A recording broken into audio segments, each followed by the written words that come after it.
Hey there. Welcome to a deep dive. And, this one is particularly tailored for you if you've ever wondered, what if those market returns, those ones we've gotten kind of used to, what if they just don't show up? Mhm. So we're diving into this thought experiment, right? Imagine the S&P 500, the big kahuna, only gives us a 5% yearly return. But here's the kicker. For the next 30 years. Now, hold your horses before you start hoarding canned goods. We're not fortune tellers, okay? It's all about exploring the what if so you can feel prepped no matter what the market throws your way. And where did we get this wild idea from? A thread over on the R-Fire subreddit. That's where folks obsessed with early retirement hang out, share strategies, maybe have a mini freak out now and then.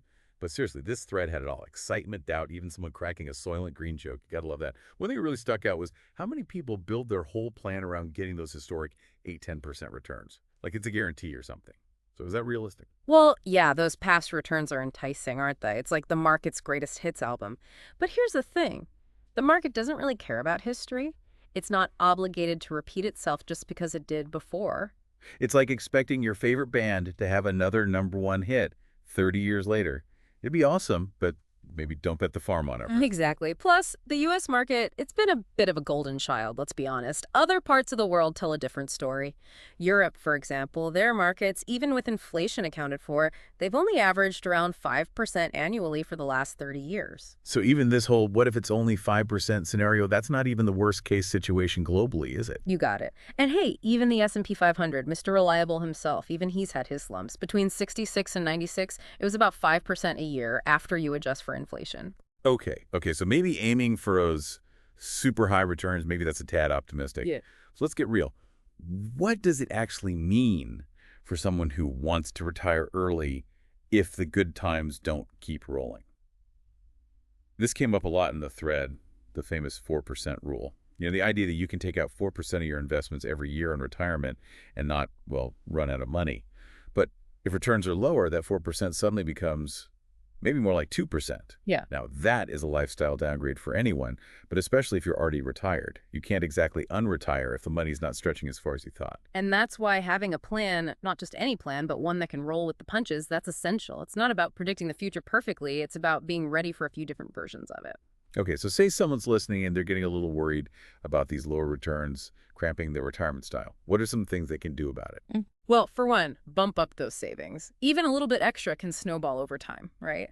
Delaying retirement, even by a bit, that gives your investments more runway to grow, so you're not relying on them for as many years either. So it's all about giving yourself a little breathing room, Right. more options later on. Exactly. And if you're already retired, well, it might mean getting creative. Part-time work, maybe cutting back on expenses here and there, or even downsizing your living situation. I know it's not always easy, but being flexible, that's key.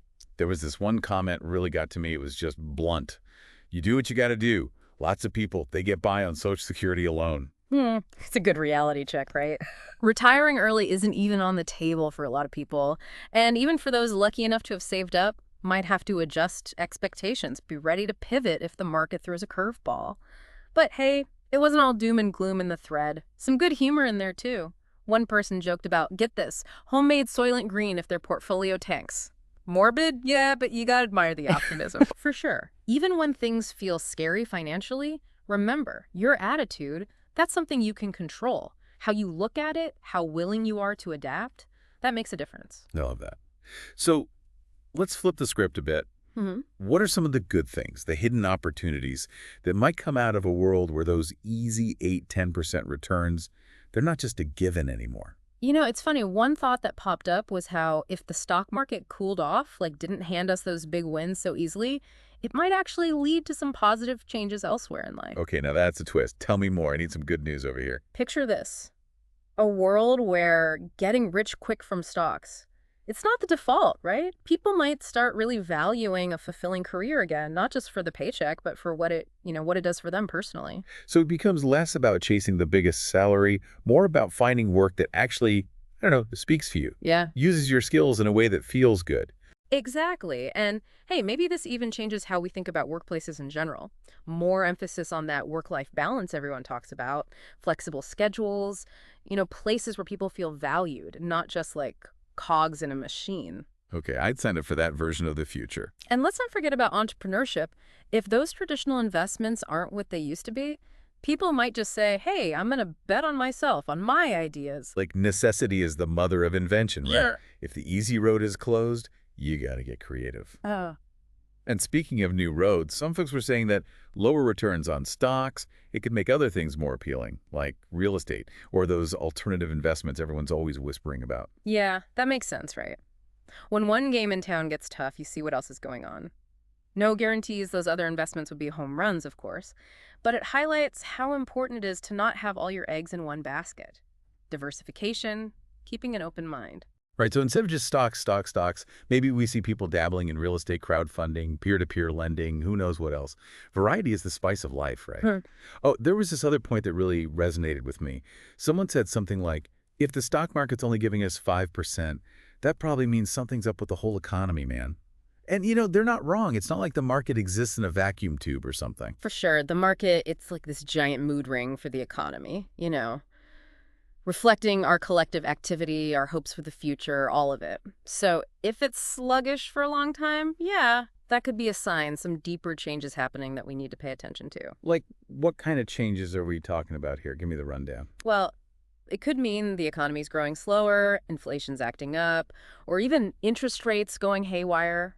And that stuff, it trickles down into our everyday lives. The price of groceries, finding a job, it all ties in. So it's not just our investment portfolios that need an adjustment. Maybe it's our whole outlook on how the economy works. Right. Bingo. And adapting, that might mean being more mindful of spending, having multiple income streams, maybe even switching careers. It's about being proactive, taking control where you can. As you're talking, it hits me that this isn't even really about money anymore, is it? Hmm? It's bigger than that. It's about values. If those high returns aren't a sure thing, what does that mean for how we view work, free time, finding meaning, the big stuff? Whoa, now you're getting philosophical on me. But that's a really important question, and honestly, I think it's one we're all going to be wrestling with more and more in the coming years. It's like that one comment that really stuck with me. It was something like, if the market only gives us 5% for the next 30 years, it'll be the ultimate test of humanity's ability to adapt and thrive in the face of, well, less than ideal circumstances. I love that because it reminds us, even when things get tough, we still get to choose how we react, right? We can be resilient, resourceful, all those good things. You got it. We can focus on what truly matters, the things that money can't buy. Relationships, health, making a difference in the world. Those are the things that bring real, lasting fulfillment, no matter what Wall Street's doing. Speaking of fulfillment, someone even said that a world with lower returns, it might help us appreciate the simpler things again. If we're not always chasing those huge gains, maybe we have more time and energy for hobbies, passions, actually being part of a community. Right. It's about rediscovering what brings you joy personally and weaving that into your life. Volunteering, learning something new, or just spending quality time with the people you care about. Sometimes a rich life and a wealthy life, they ain't the same thing. Okay, got to bring up one more thing from the thread, circling back to this assumption that a 10% returns is a birthright or something. One person pointed out, yeah, the market might average that over the long haul, but those returns, they don't arrive nicely packaged every year, do they? Oh man, that is so crucial and so often overlooked. The market, it's like its own little drama queen, right? Booms and busts, euphoria and panic. It's a whole cycle. And those cycles, they can last years, even decades. So it's not like you check your portfolio once a year and bam, 8% magically appears, right? Not even close. More like some years you're popping champagne, others you're, well, checking the couch cushions for spare change. It's a wild ride. That's a good way to put it. So you got to be ready for those dips, mentally and financially, yeah. 100%. It's like you know a storm's coming. You don't just chill on the porch. You batten down the hatches, make sure you can weather it. Love that analogy. Investing, it's as much about managing your head as your money, isn't it? Truth. Got to understand. Yeah. Volatility, it's not a bug in the system. It's the system. Yeah. Don't let those short-term swings mess with your long-term game plan. And that actually brings up a perfect point from the thread, something they called risk tolerance. How comfy are you knowing your investments could shrink, at least for a bit, even if you're playing the long game for growth? Ugh. The million-dollar question. And honestly, there's no one-size-fits-all answer when it comes to risk. It's personal, Your age, what you're aiming for financially, even your personality, your past experiences with money, it all factors in. No right or wrong, Just got to be real with yourself about how much risk you can stomach. No judgment. And hey, if the answer's not much, that's totally fine. There are ways to invest for every comfort level. You don't have to get on the roller coaster if you prefer a nice leisurely stroll through the financial district, right? Exactly. Find what works for you, what gets you to your goals. That's what matters. Don't let anyone tell you you got to be risky if it keeps you up at night. So we've talked about the what ifs that are maybe a little scary, but got to end on a high note here. Some really sharp folks in the thread, they were talking about the silver linings, the good stuff that might happen if those easy 8–10% returns, they become a thing of the past. What you got for us? One argument I found fascinating was this. Lower returns, they might actually force us to be smarter about money overall, like really think our decisions through. When there's less room for error, you got to be strategic, right? How you save, how you invest, planning for the future, it all becomes sharper. Necessity is the mother of invention, right?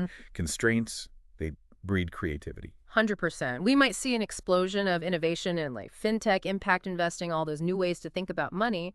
And who knows, maybe we'll finally become a society that actually gets financial literacy, people realizing, hey, I got to take charge of this myself. So this potential market shift, it could actually create a whole new generation of investors, but like savvy ones this time. That is a silver lining I can get behind. Okay, so much good stuff here. We went from those dreamy 8–10% returns all the way to like how this might change our jobs, our lifestyles, even our values. If you take away just one thing from this deep dive, let it be this. The future is a question mark, and that's okay.